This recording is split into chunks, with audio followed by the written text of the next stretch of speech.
26개 주의 공화당 주지사들이 똘똘 뭉쳤습니다. 그래서 이른바 국경 타격대라는 것을 조직을 해서 어제 출범을 시켰습니다. 국경 타격대, Border Strike Force라는 건데요. 결국은 이제 각 주의 주 방위군들을 동원을 하겠다라는 것으로 이해를 하고 있고요. 바이든 행정부에서 지금 남부 국경에 내려져 있었던 타이틀 42를 없애겠다, 종료하겠다라고 발표하면서 상당히 많은 불법 이민자들이 남부 국경을 통해서 물밀듯이 넘어 들어올 것이다라는 우려가 매우 높아져 있는 이런 상황이었습니다. 그런 상황에서 이러한 발표가 나온 것인데요. 거의 한 주도 빠지지 않고 공화당 주지사가 있는 곳들은 다 이곳에 참여하는 모습을 보였고요. 민주당 주지사들은 단 한 명도 참여하지 않는 모습을 또 보였습니다만은 일단은 그 국경 타격대가 하는 역할이 무엇이냐? 이거부터 저희가 좀 분명하게 이해를 해야 되겠습니다. 원래 국경을 지키는 역할은 국토안보부의 소관입니다. 연방정부의 일인 것이죠. 이것을 연방정부가 해야 되는데 각 주가 나서서 일을 한다고 그러면 주정부가 연방정부의 일에 간섭하고 개입하는 꼴이 돼버립니다.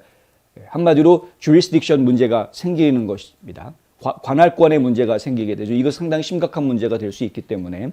그래서 국경 타격대가 주로 신경을 쓰게 되는 부분은 국경을 넘어오는 사람들을 국경에서 막는 작업에 초점을 맞춘다기보다는 이 사람들이 마약이라든가 다른 위해한 것들과 관련이 돼 있는지 아닌지에 대해서 초점을 맞추게 됩니다.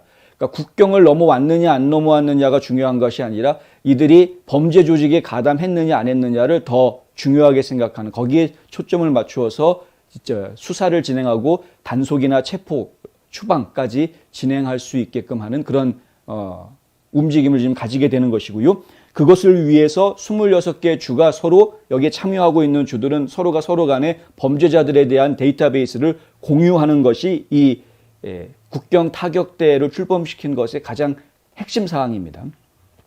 이 국경을 통해서 불법으로 들어오는 이민자들이 그들이 그냥 열심히 살기 위해서 선량한 시민으로 미국에서 열심히 살아서 아메리칸 드림을 이루겠다라는 그런 순수한 목적으로 들어온다라고 하면은 이렇게까지 민감할 이유가 사실 크게 없을 수도 있는데, 뭐 그럼에도 여러 가지 문제가 있을 수 있습니다만은 인도주의적인 면에서 그냥 용서하거나 받아줄 수도 있다라는 말이 좀 더 힘을 얻을 수도 있었을 텐데, 진짜 심각한 문제가 뭐냐면 적지 않은 숫자가 마약 밀매 조직이라든가 인신매매 조직이라든가 이런 범죄 조직들과 밀접한 관련을 가지고 있거나 아니면 처음에는 그런 관련을 가지고 있지 않았더라도 미국에 들어와서 살고 있는 기간 동안에 그런 조직들에 그냥 발을 담그게 되고 빠지게 되고 하수인 역할들을 하게 되더라라는 것이었습니다.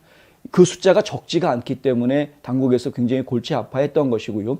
트럼프 행정부도 그런 문제들 때문에 애당초에 이 국경을 넘어오지 못하게 막는 것이 일단 가장 안전한 예방책이다, 이렇게 얘기를 했던 것이었죠.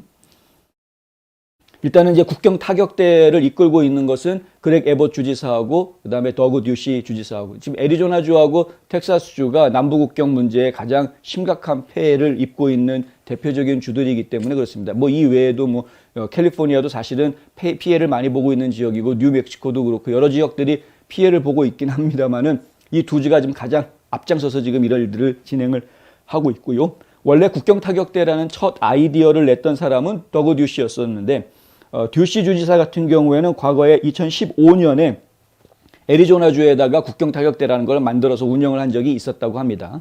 그래서 이 국경을 넘어오는 불법 이민자들에 대해서 이들이 범죄 조직에 가담하고 있는지 아닌지를 가려내고 그러한 사람들을 발본색원에서 빨리 추방할 수 있도록 조치를 취해주는 이러한 이제 안전장치로 이런 국경 타격대를 운영을 했었는데, 이번에 그렉 에봇 주지사가 참여하고 전체 공화당 주지사들이 다 같이 동참을 하면서 연대가 훨씬 더 세진 것이죠. 사실은 국경하고 아무 관계가 없는 노스다코타, 네브라스카, 몬타나, 와이오밍, 아이오와 이런 주들은 남부 국경하고는 아무 관계도 없이 뚝 떨어져 있는, 국경은 전혀 없는 그런 주들임에도 불구하고 여기에 동참하고 있고 본인들이 가지고 있는 데이터베이스를 공유할 것이다. 정보를 공유하고 강화하는 것, 그리고 사이버 보안을 강화하고 어린이와 가족을 보호하기 위한 노력을 개선하는 것이 이 국경 타격대의 역할이다. 말은 스트라이크 포스, 그러니까 와가지고 막 공격을 할 것 같은 그런 의미의 단어들로 보이지만은 실제 역할은 그거보다는 선량한 시민들을 보호해 주려는 역할, 그쪽에 좀 더 초점을 맞춘다라는 것이고요.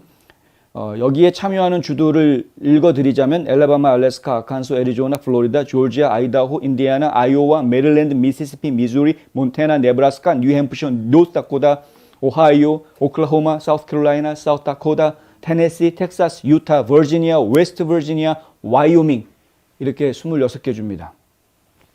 발표문에 보면은 이런 말이 들어가 있는데요. 바이든 행정부의 실패한 국경 정책은 국토안보와 인도주의적 위기를 초래했다. 바이든 정부는 인도주의적인 차원에서 그들을 미국 안으로 수용해 주겠다, 환영하겠다 이런 식의 말을 했으나 그것은 결코 인도주의적인 것이 아니었다라는 걸 우리가 다 알고 있죠. 인도주의적인 것을 떠나서 일단 미국에 살고 있는 우리 정상적으로 납세하는 시민들을 핍박하고 괴롭히는 오히려 상대적으로 피해를 주는 그런 역할만 하는 것이었고요. 더 심각한 문제는 이들 불법 입국자들이 올 때 불법으로 들어와 놓고도 이른바 망명 신청이라는 것을 해놓고 합법적인 신분으로 순식간에 바꿔버려서 투표할 수 있는 자격을 누구보다도 빨리 얻더라라는 것입니다. 심각한 일입니다.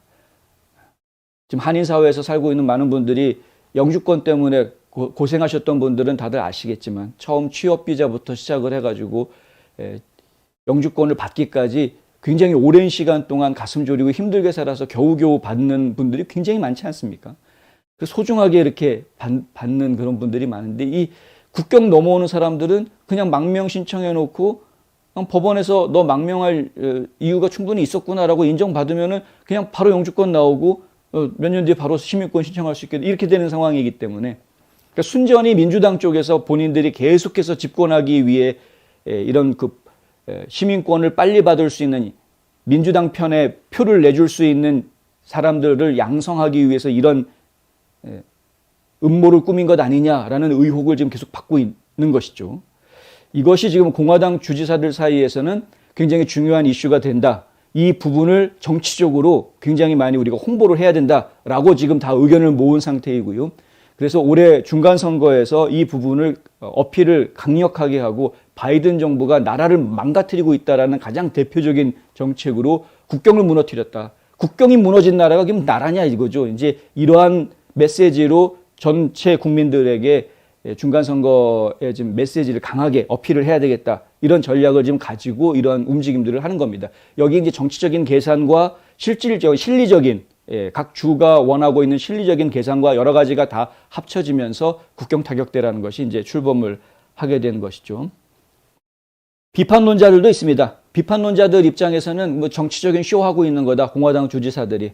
그러니까 이런 식으로 얘기를 하고 있고 연방정부에서 가지고 있는 권한인데 국경을 관리하는 것은 근데 그거를 주정부에서 이렇게 나서는 것은 월권이다. 이런 식의 비판론들을 펼칩니다. 정치적 기회주의적 이익을 위한 위협 전술이다. 이런 비판론들이 나오고 있는데 사실은 저희가 이 문제를 하루아침에 이런 문제를 보고 있는 게 아니라 주지사들이 이렇게 움직이기까지 그 앞에 바이든 행정부에서 타이틀 42를 없애겠다라든가 심지어는 타이틀 42 없애는 거는 5월 23일부터 없애는데 그런데 앞서서 4월 21일 바로 내일입니다. 바로 내일부터 뭐를 하느냐 하면은 타이틀 42를 없애기 전에 일단 예외 조항을 실천해라 이런 이야기가 나옵니다. 임산부가 있다거나 환자가 있다고 고령의 노인이 있다거나 어린아이가 있는 포함된 가족들 이런 사람들은 타이틀 42 적용하지 마라. 예외로 쳐줘라. 미국으로 받아줘라는 이야기죠. 그러면은 가족 구성 만들어가지고 몇 명에서 우리 가족입니다 해놓고 거기에 임산부 하나 껴있고 거기에 한 80 먹은 노인 한 분 껴있고 이러면은 그 사람들을 내쫓지 못하고 그냥 예외로 받아줘야 된다는 이야기가 되는데 이런 식으로 하면은 엄청나게 받아줄 수밖에 없는 그런 상황이 전개가 될 것이다. 말 그대로 물밀듯이 밀려오는 해일이 일 것이다라는 이야기들이 자꾸 나오고 있는 상황이기 때문에 그래서 이 주지사들이 이렇게 뭉쳐서 국경 타격대라는 걸 만들었다라고 의기투합할 수밖에 없는 환경을 먼저 제공한 것은 사실은 바이든 행정부였다라는 겁니다.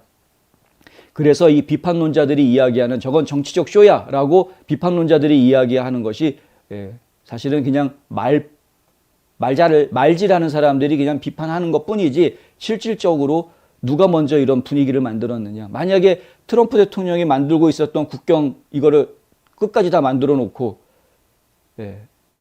무슨 뭐 다른 멕시코 잔류 정책 이런 거 없애지 않고 뭐 이런 아무 정책들을 국경을 안전하게 지킬 수 있었던 그 정책들을 계속 유지했더라면 그랬더라면은 공화당 주지사들이 이렇게까지 나올 수가 없는 것이죠. 예. 그래서 제가 반대론을 소개를 해드렸습니다만은 그 반대론에 사실 문제가 많다. 하여간 국경 문제가 이번 중간선거에서 계속해서 큰 이슈가 될 것이라는 말씀 다시 한번 드립니다.